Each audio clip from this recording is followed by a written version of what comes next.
Artinya PN Muara Bungo, PN Padang Pariaman, PN Fakfa, PN bisa yang lain semua. ya bisa menentukan penundaan pemilu kalau dibuktikan ada pelanggaran tahapan. Jadi saya mulai bingung nih kalau seluruh PN bisa menentukan penundaan pemilu. Malah jadi bikin kekacauan ya. benar ya, kacaunya luar biasa.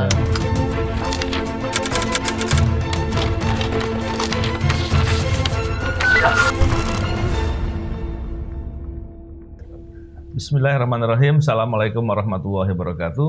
Salam integritas, anti korupsi. Alhamdulillah, hari ini saya bersama Pak BW berkesempatan untuk berbincang dengan beberapa senior dan ahli. Wah, luar biasa. Di sini ada Pak Hadar Gumai. Apa kabar, Pak Hadar? Alhamdulillah, Mas. Masih bisa tersenyum manis Bang Hadar, padahal hatinya gundah-gulana. Kamera itu kita harus senyum. Iya, saya ngikuti update dari Pak Hadar di Twitter ya. Oh gitu ya. Dan setiap itu saya selalu respon biar semakin banyak orang mengetahui. Betul, terima kasih, Mas. Soal DKPP itu Pak ya, laporan. Di tengah kekejutan dengan cara tersenyum mulainya. Di sini ada juga udah Ferry Amsari. Siap. Waduh, apa kabar? Udah Ferry? Pas sehat. Ferry nyaris tak pernah tidur sejak putusan yang menghebohkan itu kan. Iya ya. Itu tadi agak Sore ya. Jadi kita hari ini akan membincangkan diantaranya soal putusan di PN Jakarta Pusat. Saking hebohnya pun kita sedang bicara pun di luar banyak guntur, banyak geledek di luar. Jadi makanya bukan membincangkan, mempersoalkan ya. Karena memang banyak orang terkejut ya. Saya pun bingung gitu. Ini putusan apa ini? Tapi kita juga melihat hal itu nanti kaitannya dengan masa depan pemilu kita ini seperti apa. Ini juga penting nanti dikaitkan dengan itu ya, karena hubungannya langsung kan dengan putusan itu. Karena saya ini kan baru pulang dari India maksudnya. Saya kemarin berobat dan kontrol lebih tepatnya. Dan alhamdulillah sekarang penglihatan saya jelas sekali. Maka senyumnya agak beda sekarang. Kelihatan Ferry Amsari sebenarnya jelek ya. Ternyata lebih keren dari saya duga. Bisa melihat senyum orang lain gitu. Ya, alhamdulillah. Jadi Pak BW, mungkin Pak BW yang memulai untuk yang soal putusan pengadilan, karena saya kurang terlalu melihat waktu kemarin itu. Di India nggak ada koran Indonesia. Di India saya jalan-jalan. Hurufnya begini semua. Waktu tidak melihat, tapi dia mendengar dengan cermat dan merespon apa yang dikemukakan oleh Mas Hadar terus. Kita memulainya, bincangnya mulai dari sisi mana nih Pak BW dulu barangkali, biar lebih oke. Kita merasa ditonjok nih, ditonjoknya tepat di ulu hati dan bikin limbung ini. Karena ini bukan soal proses demokrasinya yang akan dihancurkan, tapi ini perampokan proses demokratisasi. Kalau ini benar seperti yang ada di kepala-kepala kita, karena kita harus mengkajinya dengan agak hati-hati, dengan teliti dan mengukur betul ya ini sebenarnya apa yang terjadi. Jadi kita mulai dari ini Pak, barangkali Pak. Mungkin pemirsa barangkali ada yang tidak mengikuti ya masalah ini. Ini kan putusan di Pengadilan Negeri Jakarta Pusat. Betul. Gugatannya perdata loh, salah. Perdata yang perbuatan melawan hukum ya, perbuatan melawan hukum. Dan kemudian yang melakukan itu Partai Prima. Sudah jadi partai atau belum? Sudah partai. Ini kaitan dengan verifikasi barangkali ya. Nah, jadi kemudian salah satu putusannya itu dikatakan ya secara umum lah dipahaminya bahwa pemilunya mesti ditunda lah, kurang lebih begitu ya. Walaupun nanti cermatnya mungkin Pak BW saya nggak baca detailnya. Tapi menarik ini didiskusikan karena kita ingin publik paham. Dalam diskusi ini kita juga ingin menyampaikan kepada publik untuk bisa memahami situasinya itu seperti apa. Dan tadi kalau dikatakan ini menonjok sekali itu ya, itu nonjoknya dari sisi mana gitu, kita biar orang paham. Ya, bagian pertama gini, kalau ngelihat diktum dari putusan itu diktum 5 yang sekarang banyak dipersoalkan. Kalimat di sini, jadi ini PT Prima menggugat tergugatnya KPU. Dan hakim memutuskan memang KPU terbukti melakukan perbuatan melawan hukum. Dan untuk itu KPU harus dihukum. Diktum nomor 3-nya menyatakan tergugat dalam ini KPU melakukan perbuatan melawan hukum. Kalau membayar ganti kerugian, oke. Tapi yang lain menghukum tergugat untuk tidak melaksanakan sisa tahapan pemilihan umum 2024 sejak putusan ini diucapkan dan melaksanakan tahapan pemilihan umum dari awal selama lebih kurang 2 tahun 4 bulan 7 hari. Ini matematis sekali, dihitung benar ininya. Nah, di sini kan muncul 3 pertanyaan nih. Kalau ini dikaitkan dengan ini isu hukumnya dulu ya, isu hukumnya. Pertama, apakah dia mempunyai kompetensi pengadilan? Karena undang-undang politik sudah mengatur mekanisme kalau menyelesaikan masalah ini. Satu itu, apakah punya kompetensi? Terus yang kedua, kalau dia punya kompetensi dan ini ada sengketa antar pihak, tapi putusan ini mempunyai dampak bukan hanya pihak, pada kepentingan publik dan proses demokratisasi. Sejauh mana putusan itu bisa mengakibatkan dampak yang begitu luas?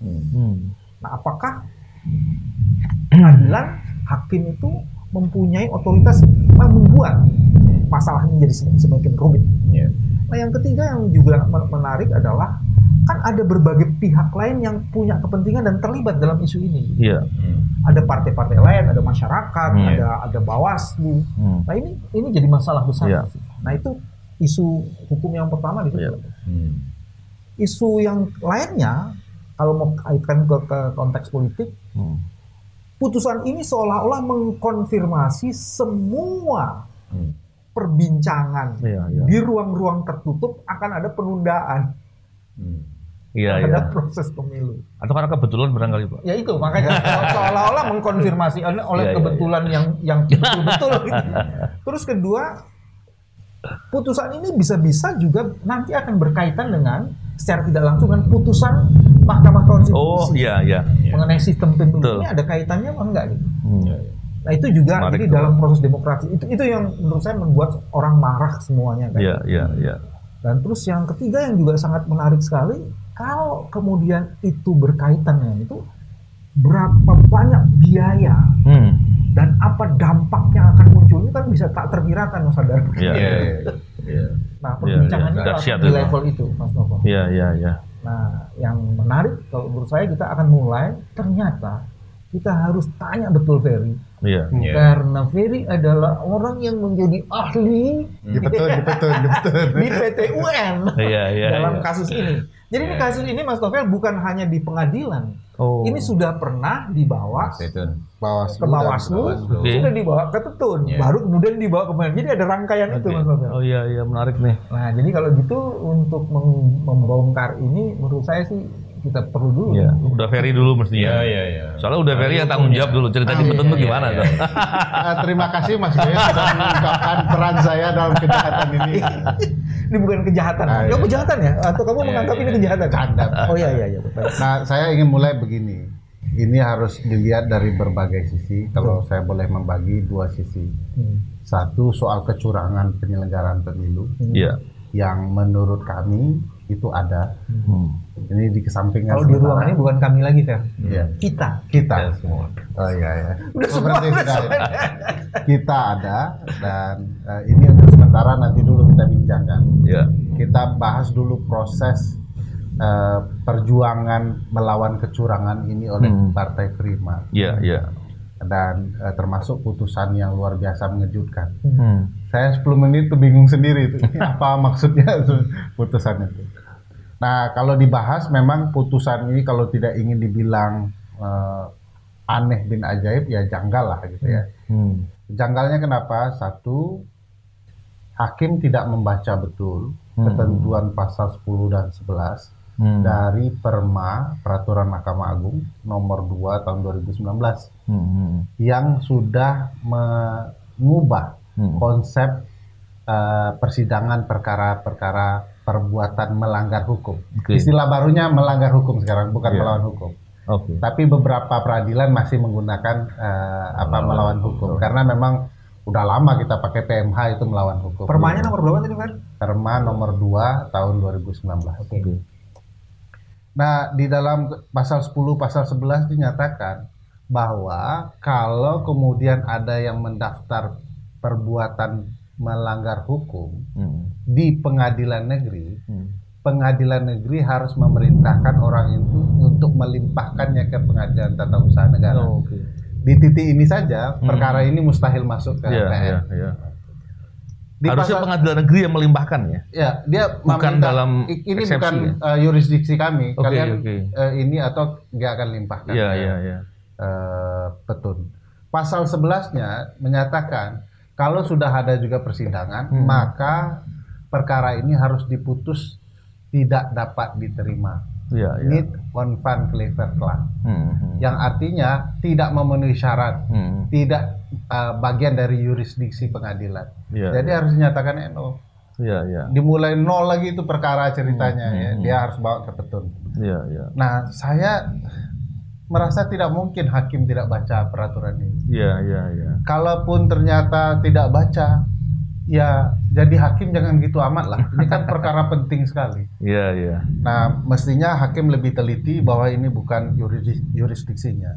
Di dalam pemahaman hukum, kalau kemudian yurisdiksi absolut dilanggar, diabaikan, ya harus batal demi hukum karena bukan yurisdiksi dia.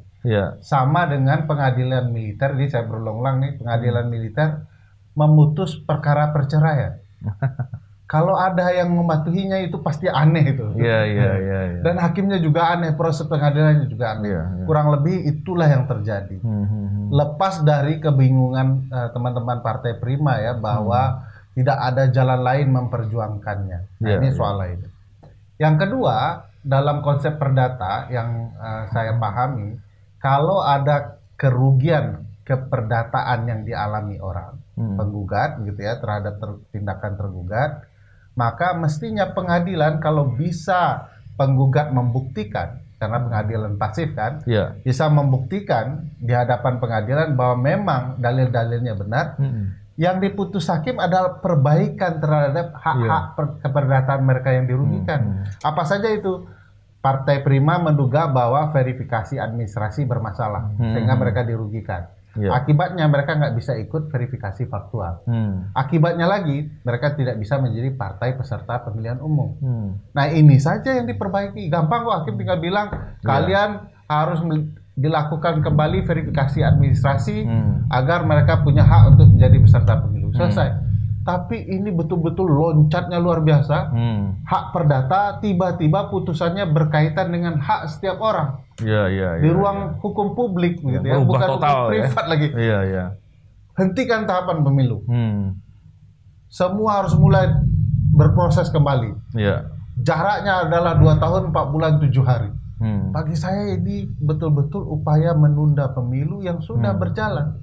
Jadi KPU menurut saya memang salah. Ada permasalahan di sana, banyak buktinya, kita juga terlibat dalam melihat bukti-bukti itu. Dan kalaulah hakim bijaksana, menurut saya ya harusnya bagian ini saja yang diperbaiki. Yang ketiga yang menurut saya lebih unik adalah saya tidak melihat ya ada sistem peradilan di dalam konstitusi kita yang bisa menunda pemilu. Sebab pasal 22E ayat 1 Undang-Undang Dasar 1945 menyebutkan pemilu itu punya azas, luber, jurdil, dan 5 tahun sekali. Jadi langsung, umum, bebas, rahasia, jujur, adil 5 tahun sekali. 5 tahun sekali ini azas keberkalaan pemilu. Jadi harus ada 5 tahun sekali. Tidak ada satu kekuatan konstitusional apapun yang diperbolehkan menunda pemilu. Lagian di dalam undang-undang pemilu tidak dikenal istilah penundaan, yang dikenal adalah pemilu lanjutan dan pemilu susulan. Kalau seandainya suatu waktu ada keadaan kahar di tempat tertentu seperti bencana, yang dilanjutkan dan disusulkan hanya di lokasi pemilu itu saja. Pemilu nasionalnya jalan terus, Mas. Misalnya ada di 10 lokasi, ya sudah di sana mau modelnya lanjutan atau susulan. Kalau dia lanjutan, dia berhenti di tahapan tertentu, nanti dilanjutkan kembali. Kalau dia susulan, dia mulai dari awal, kurang lebih gitu ya, Pak. Terbalik atau benar tuh ya? Jadi dia mulai dari awal. Pokoknya tidak boleh ada proses penundaan pemilu nasional. Tidak ada ketentuannya. Ketentuannya jelas bahwa 5 tahun sekali, bahwa ini harus jalan. Dan kalau terjadi keadaan kahar, kendala-kendala tertentu, ya dia akan lanjutan atau susulan. Nah, dari mana kewenangan hakim? MA bukan, MK bukan, tiba-tiba PN Jaksel yang memutuskan penundaan pemilu nasional.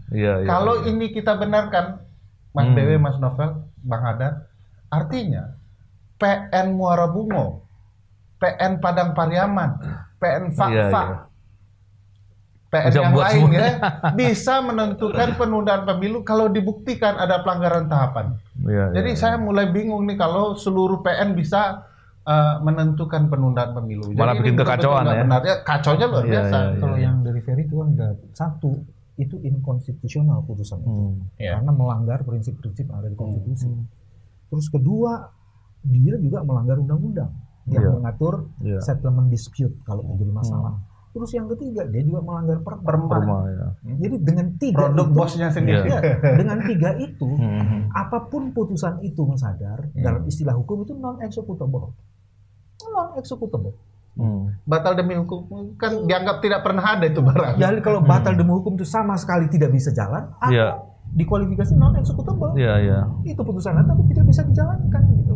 Nah, tadi Ferry sudah mulai bangun tracknya tuh. Pemilu jalan terus, proses yang ininya, perbaikan terhadap ininya jalan gitu kan.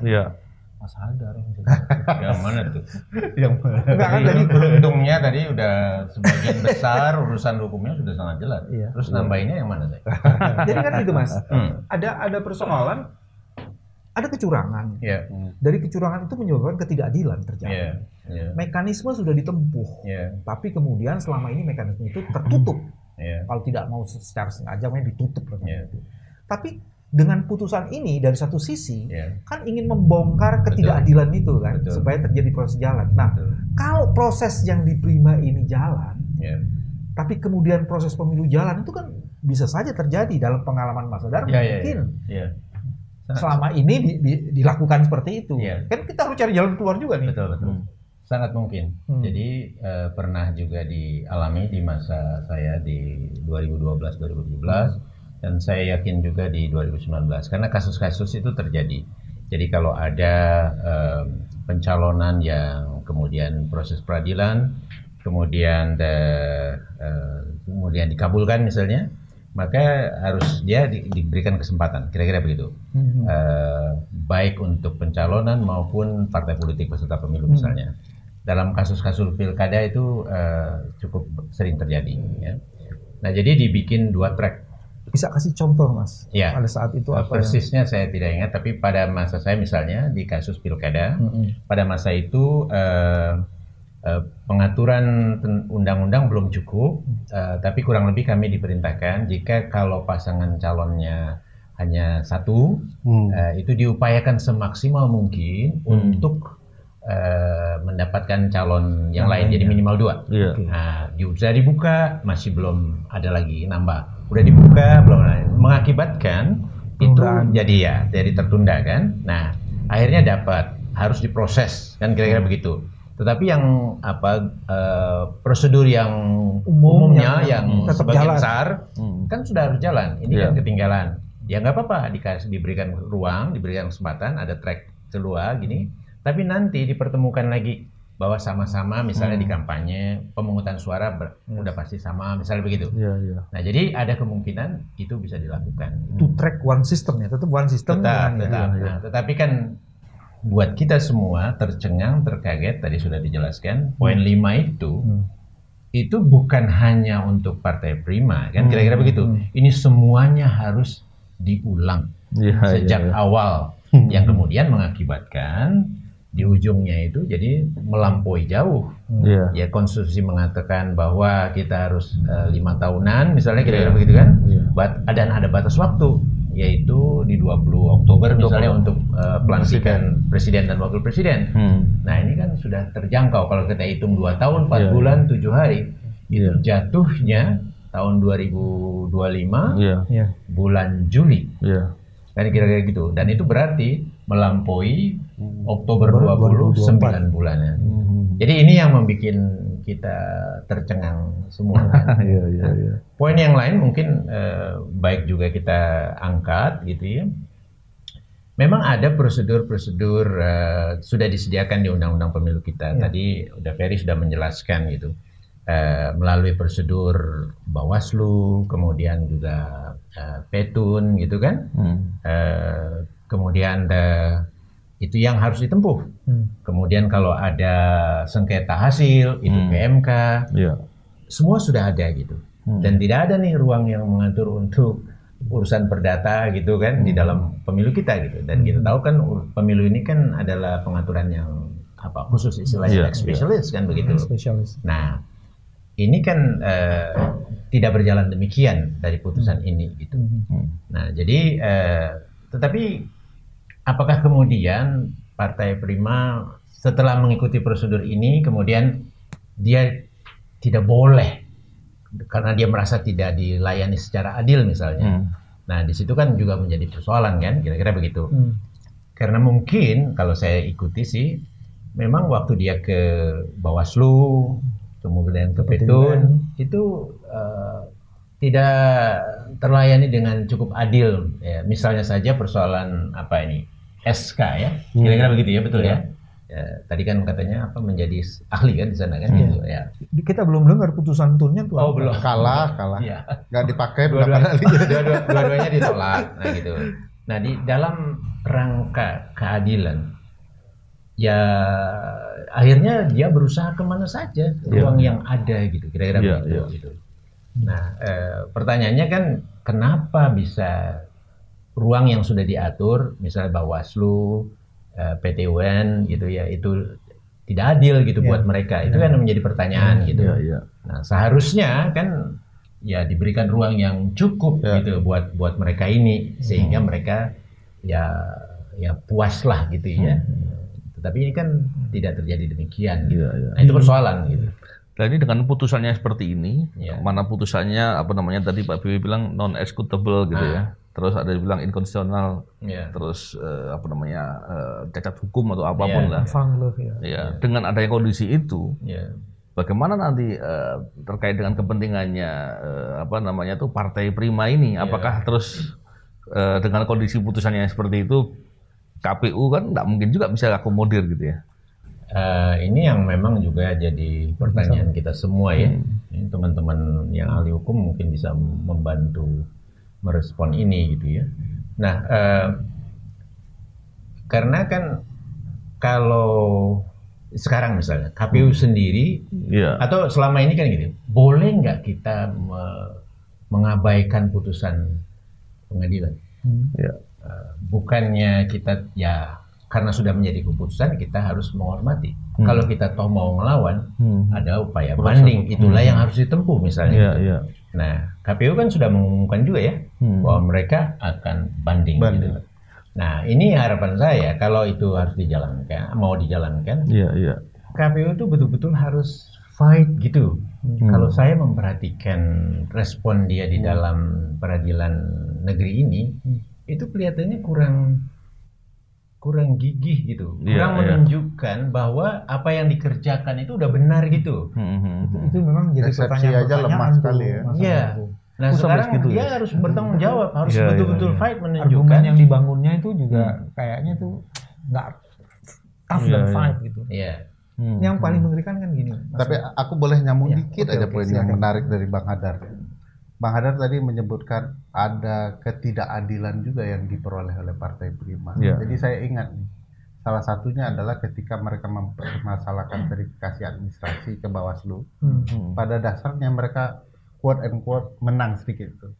Memerintahkan untuk KPU memperbaiki proses untuk mereka. Tidak seluruhnya ditolak kan waktu di Bawaslu itu. KPU sama sekali tidak merespon. Itu poinnya itu. Karena KPU tidak merespon, mereka bingung mau kemana nih. Saya balik ke Bawaslu bilang harus ada dalam bentuk SK. Kalau enggak, gimana barang itu mau? Makanya ke PT UN. Lari ke PT UN kalah, lari ke Bawaslu juga digantung begitu. Di sidang PT UN itu diungkap semua bahwa tidak ada tindakan dari KPU. Nah, mestinya waktu itu Petun pun memberikan kemenangan ya karena ada untuk menegakkan keadilan. Iya. Begitu Petun juga tidak abai soal itu, mereka tambah bingung. Nah, tiba-tiba yang saya personal secara pribadi mempermasalahkan, begitu mencari keadilan di mana-mana tidak ketemu, mereka mungkin apakah kesal, hilah mata gitu ya, tiba-tiba menambahkan satu petitum yang penuh kemarahan menurut saya. Bahwa kok begini, tunda aja semua pemilu. Nah, dan dikabulkan. Dan celaka 11, 12, 13, 14-nya itu dikabulkan. Kalau dari dengar cerita itu, maksudnya satu, ada kecurangan atau apalah namanya ya, Mas Hadar, apa yang lebih polite ya di proses verifikasi. Pengabaian yang tidak sesuai dengan peraturan perundang-undangan. Kalau pakai istilah yang ada di tengah, ada fraud di situ. Itu kecurangan. Itu satu. Terus setelah ada itu, Mas Novel mencari mekanisme melalui settlement dispute yang ada. Tapi itu kemudian tidak dilaksanakan. Jadi KPU itu menyumbang masalah besar di situ. Kita nggak boleh mengabaikan itu juga tuh. KPU kan ada 3 tuh, Mas. 1 fraud, 2 ada putusan Bawaslu dia tidak laksanakan, 3 ponggah ketika menang di PT UN sehingga kemudian di pengadilan tuh tidak tough, tidak fight gitu. Karena mungkin mereka juga merasa yakin bahwa ini otoritas mereka gitu. Ini bukan otoritas pengadilan negeri. Jadi ya udahlah, aman kita nanti gitu. Jadi cuma mempersoalkan kewenangan absolut saja. Tapi yang menarik adalah yang kedua tadi. Bagaimana menyelesaikan ini? Putusan harus dihormati, tapi kita tahu putusan itu bermasalah. Tuh 2 harus disebut juga. Dan hakimnya itu against professional conduct, Mas. Di dalam KY itu jelas tuh. Terus itu dia bisa diapain hakim seperti itu? Sebabnya saya mau mengusung kalau hakim itu nanti bisa masuk di KY untuk dipersoalkan professional conduct-nya. Misalnya perma, dia yang nggak intern, hakim dianggap tahu semua persoalan. Jadi hakim itu dia boleh menerima gugatan, boleh, tapi dia dianggap tahu persoalan, makanya kemudian di situ correct dan prudent stability-nya harus jalan. Maka proses yang bagusnya menurut saya, ada proses persidangan selanjutnya, ini speedy proses itu harus dilakukan. Dan kemudian mudah-mudahan pengadilan tinggi dengan speedy prosesnya itu, tapi juga substansi keadilannya jalan. Kalau tidak, pengadilan menyumbang kekacauan ini. Nah, mudah-mudahan begitu. Dan kalau kemudian di situ ada putusan, mudah-mudahan putusannya bagus, ya. Amin. Maka kemudian selesai di situ. Laksanakan seperti yang tracknya Mas Hadar itu. Jadi dia mengembalikan tracknya itu lagi gitu loh. Nah, mudah-mudahan seperti itu. Jadi sekarang harapan ada di pengadilan. Nah, tapi di pengadilan tinggi. Tapi kan sekarang ada masalah nih. Kita tahu, masuk di pertanyaan bagian kedua saya tuh. Kita tahu selama ini kan dilihat ini persoalan hukum aja apa ada politik hukum atau politisasi beyond the law-nya apa ada di other agenda gitu loh. Nah, sejauh mana itu kemudian muncul, kan tadi pernyataan saya kan gini, ini mengkonfirmasi diskusi di ruang-ruang gelap dan sinyalemen penundaan. Memang di kalangan masyarakat awam ada yang mengatakan jangan-jangan ini test the water gitu. Bahaya kalau begitu. Saya termasuk yang mencurigai poin itu. Terus berarti itu bukan cuma awam, ahli juga ya. Persoalan di Mahkamah Konstitusi prosesnya belum selesai, kan? Dan itu bisa juga punya masalah, Fer. Sebagian hakimnya sedang di sidang etik, kalau nanti terbukti putusan itu bisa sebagiannya diputuskan orang yang etikanya bermasalah. Apalagi memang yang seperti Pak BW bilang tadi, yang terkait dengan KPU, masalahnya KPU kan dipimpin oleh itu, Pak, orang yang memang ahli secara etika sedang dipersoalkan gitu. Yang menyatakan dirinya ahli maksiat. Ahli maksiat maksudnya. Itu lebih tepat lagi. Dan menjadi judul obrolan kita sebelumnya. Kalau ngaku mengerjakan maksiat, mungkin kita masih nimbang. Namanya manusia. Tapi kalau sudah jadi ahli maksiat di atas segala-galanya. Berarti sebagai perbuatan maksiatnya advance gitu ya. Advance ya. Jadi itu udah terkoreksi loh. Karena kemarin ada perkara yang lain. Beliau sudah hadir. di pengadilan BKPP. Yang awalnya kan bilang saya tidak pantas, pengadilan ini tidak pantas buat saya kan. Nggak ada perkara lain. Senin yang lalu kan hadir. Jadi pernyataan dia soal sistem proporsional tertutup. Jadi menurut Mas Hadar dia tidak ahli maksiat tapi maksiat je. Akhirnya hadir juga gitu. Itu bentuk koreksinya ya. Menarik. Tapi gimana tuh pertanyaan kedua Mas Hadar? Aku merespon tapi mau kasih alas. Selain ngajar HTN dan konstitusi, aku kan ngajar ilmu politik dan politik hukum. Jadi izinkan melihat dari cakrawala politik juga. Tadi Mas Rafael bilang ini jangan-jangan tes the water cek ombak gitu ya. Nah ini ada faktor-faktor yang bisa mengarahkan ke sana. Pertama, tiba-tiba dari balik pertapaan seorang mantan presiden yang sudah menikmati hari-hari tuanya, tiba-tiba Pak SBY muncul lagi. Saya yakin tokoh besar yang muncul itu bukan karena ada bisikan atau ada tiba-tiba informasi yang nggak jelas, hoax gitu juntrungannya lalu keluar. Pasti ini ada informasi yang validitasnya sangat dipercaya oleh beliau. Lalu muncul dan mengatakan kekhawatirannya MK akan menggunakan sengketa soal sistem pemilu proporsional terbuka tertutup sebagai upaya untuk menunda pemilu. Ini satu hal. Kedua, kita juga sudah dengar beberapa isu ini di teman-teman media.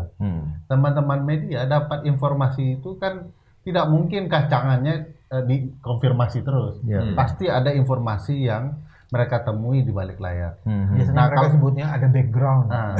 Bayangkan setelah informasi-informasi ini kita mendengarkan putusan PN Jakpus yang tentu saja punya korelasi penting di sini.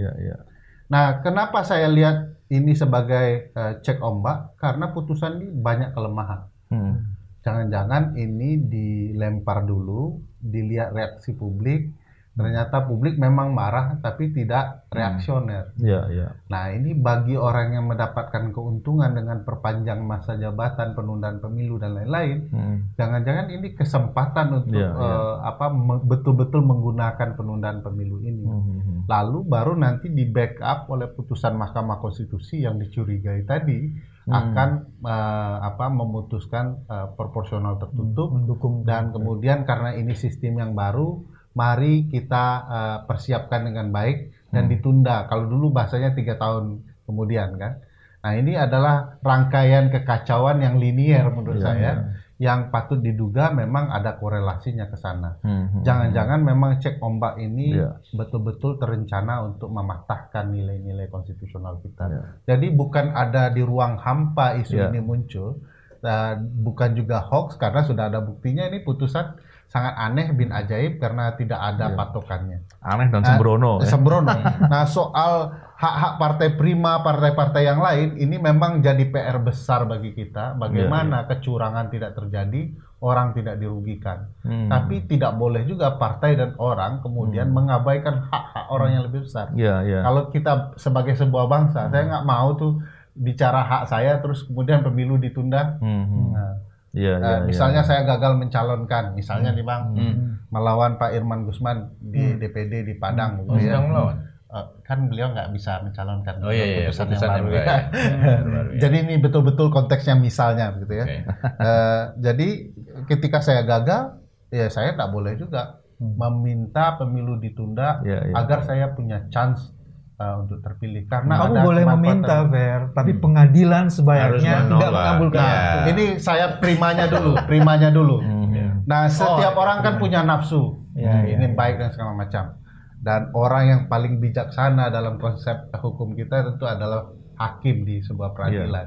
Mestinya seperti yang Mas BW sampaikan, tak boleh dia melihat ini hanya untuk kepentingan privatnya partai prima.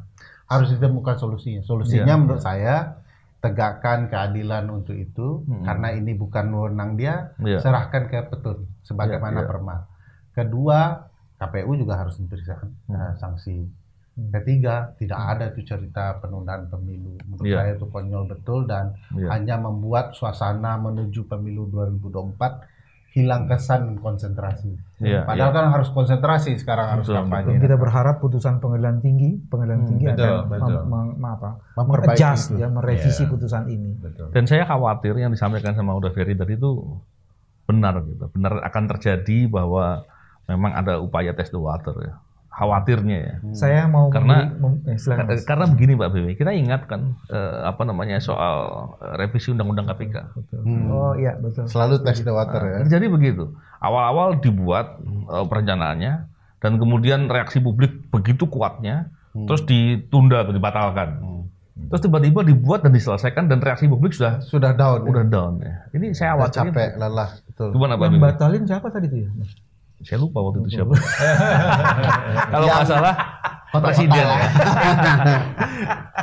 Saya satu korban yang dijanjikan Perpu. Tenang Fer, bukan hanya kamu, 20 orang public prominent person datang ke istana. Datang ke istana. Yakin termasuk sekarang menjadi Menko Polhukam. Asik. Betul kan itu? Asik. Saya mau mencoba merekonstruksi pernyataannya Mas Novel. Di dalam sistem pembuktian di pidana itu ada yang namanya dugaan. Dugaan itu tidak boleh berdiri sendiri karena dia harus dikonfirmasi dengan alat bukti yang lain. Alat bukti yang lain salah satunya adalah putusan Jakpus. Jadi dugaan yang tadi Mas Adam, yang sinyal lain, sekarang mulai terkonfirmasi nih. Ada putusan pengadilan. Apalagi nanti kalau putusan MK-nya nyambung gitu, semakin kuat tuh. Iya. Nah, jadi sekarang Mas Novel, dugaan itu sekarang sudah mulai terkonfirmasi. Dan dulu aromanya tercium, sekarang sudah terlihat. Walaupun agak sedikit samar. Sama-sama. Dan sudah berbentuk barang itu. Sudah berbentuk. Mestinya dengan alat yang baru lebih terang. Iya. Dan barangkali sekarang ini kan Pak Hadar dan kawan-kawan lagi upaya di DKPP laporan. Itu bagaimana terkait dengan update yang terbaru? Apakah ada kaitan dengan dugaan-dugaan tadi gitu? Atau jangan-jangan nanti karena KPU-nya dianggap kurang punya mulai sedih beliau nih. Tadi senyumnya sih. Dan kemudian ada alasan untuk membuat penundaan atau apapun lah itu. Gimana Pak Hadar? Kalau DKPP kan sangat terbatas ya kalau kita melihat di kasus ini saja, peran mereka kan hanya terkait pelanggaran etik ya. Sidang mereka sudah selesai dan kemudian sedang menunggu jadwal. Kapan Mas ada selesainya? Jadi tanggal 14, jadi cuma 2 kali persidangan dan itu memang menjalankan prinsip mereka yang cepat dan sebagainya gitu ya. Walaupun terkadang harapan kami ya kalau hal yang sangat serius jangan buru-buru amat gitu kira-kira sehingga dengan cepatnya itu ada sejumlah bukti-bukti yang nggak sempat diperiksa secara tuntas. Sudah dinyatakan bahwa ini diterima, diverifikasi sudah diterima gitu ya, tapi tidak dibahas gitu. Ada video-video yang juga tidak dibuka gitu. Nah, mereka mengatakan ya nanti mereka akan lihat sendiri kira-kira begitu. Ya di situ kan juga agak aneh ya kira-kira ya. So sekarang tinggal menunggu sidang pembacaan putusannya gitu.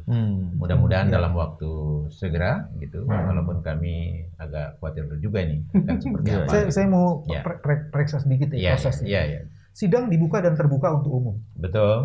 Apakah semua proses itu dibuka untuk umum ketika memeriksa bukti? Tidak. Jadi ada dugaan tambah lagi 1. Dan lucunya kan ditutup itu kan hanya bisa terjadi dalam hal-hal tertentu. Misalnya alat bukti itu mengandung unsur pornografi. Dan sejauh pengetahuan kami, apa alat bukti yang kita bawa sama teman-teman tidak ada unsur pornografi. Juga porno aksi. Tidak ada porno aksinya. Jadi waktu itu terjadi situasi seperti barter ya, tapi kita tidak ada pilihan. Jadi begini maksudnya, mau ditayangkan video itu ada pihak tergugat yang keberatan karena ini mengancam dia dan sebagainya, kira-kira begitu. Dan dia merasa waktu kemudian ditambah lagi bahwa dipertanyakan dari mana bukti-bukti khususnya rekaman dan video ini, kira-kira begitu. Nah sehingga waktu itu arahnya seperti tidak akan dibolehkan ada bukti ini, kira-kira begitu. Nah, terus sidang ditunda. Bukan. Padahal itu kan bukti-bukti penting sekali ya. Sangat dan kemudian begini, akhirnya kuasa hukum dari penggugat ya itu ya enggak, ini harus dibuka Ya, walaupun dengan sidang yang tertutup, kira-kira begitu. Iya. Akhirnya komprominya di situ, sidang ditutup tapi tetap dibuka video itu. Tetapi videonya hanya dua, cuma nggak lengkap amat gitu. Padahal banyak yang lain. Nah, tapi akhirnya ditutup sore itu, udah sidang yang kedua. Ini udah selesai, dianggap mereka cukup, mereka akan pelajari sendiri. Ada tambahan soal poin ini. Gimana? Sebelum sampai ke sidang penyampaian bukti, sidang sebelumnya kuasa hukum teman-teman sudah menyatakan ingin menyampaikan pemohon atau termohon? Kuasa hukum pelapor. Dia mengatakan tapi dia langsung tutup sidang itu sebelum itu, Bang. Oh iya. Langsung tutup. Itu kita sudah shock dan mulai ada jangan-jangan tanda-tanda siapa yang mimpin atau gini Pak Bibi, ketua DKPP, karena ini kan kayaknya banyak nih infonya. Kita buat rekaman tersendiri. Betul. Kita bahas setelah ini tentang soal update ini karena ini menarik sekali. Kalau kita bicara terlalu cepat nggak tuntas, ya kan? Jadi di sini Mas, kalau boleh bilang, kalau menurut saya setuju sama Mas Novel itu, poin ini Mas Adar. The essence of the due process of law adalah yang disebut dengan ini bagian dari due process, Mas. Menguji alat bukti itu the essence of the process. Betul. Nah, kalau menguji alat buktinya tidak dilakukan sempurna, bagaimana dia bisa mengambil keputusan? Itu pokoknya gitu ya. Pokok persidangannya di situ. Di situ. Nah, sekarang kan misalnya gitu, cuma 2 dari 12. Dan itu diuji kan, ibaratnya dia mau memeriksa sendiri. Harus ada pertengkaran. Itu ruang itu tidak terjadi. Ruang itu tidak 2 dari 42. 40 ya enggak berarti. Nah, sekarang pertanyaannya apakah itu tidak semuanya video prosedurnya mereka, Mas? Okay. Apakah lembaga ini cukup terhormat untuk memeriksa proses kayak gitu? Agar kita bisa lebih fokus. Harus barang khusus ini. Tapi memang di proses apa yang diupayakan melalui ke DKPP ini kan persoalan dugaan pelanggaran yang sangat besar, yang sangat serius gitu. Nah, mencermati Partai Prima ini, mereka itu tidak terpisahkan sebenarnya persoalan ini. Jadi makanya mereka keluarlah dengan poin 5 itu, menuntut untuk diulang lagi semuanya gitu. Kira-kira begitu. Jadi ini bukan sesuatu yang terpisah. Menurut saya ini sangat terkait. Mereka merasakan ketidakadilan, mereka merasakan dicurangi, maka mereka cari jalan lah gitu. Sementara kita berharap di DKPP ini membongkar betul gitu loh. Apakah ini akan terjadi? Ini yang kita belum tahu. Kita berharap belum tahu. DKPP jangan bermain-main dengan soal etik dan perilaku karena itu juga rohnya proses demokratik. Permasalahannya di DKPP itu, Mas, kayaknya DKPP juga harus mengerti standar pemeriksaan etik dan bagaimana pembuktian etik itu. Yang saya lihat kemarin kita bahas di rekaman berikutnya. Biar kita nggak double pembahasan. Tapi ini menarik sekali. Dia udah curigai bahwa dia tidak punya standar etik gitu. Tapi saya setuju sama ini menarik sekali karena ini menarik dan penting. Jadi kita akan bahas dalam rekaman berikutnya. Dan yang poin pembahasan kita kali ini tadi soal putusan dari Pengadilan Negeri Jakarta Pusat. Semoga ini kemudian tidak menjadi apa yang kita khawatirkan tadi, menjadi suatu test the water dan kemudian menjadi bagian dari upaya-upaya menunda atau menghambat pemilu. Baik, terima kasih Pak Hadar, Uda Ferry dan Pak Bibi. Kita akhiri dan semoga perbincangan kita menjadi edukasi dan pemahaman publik yang lebih baik.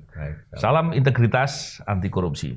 Assalamualaikum warahmatullahi wabarakatuh.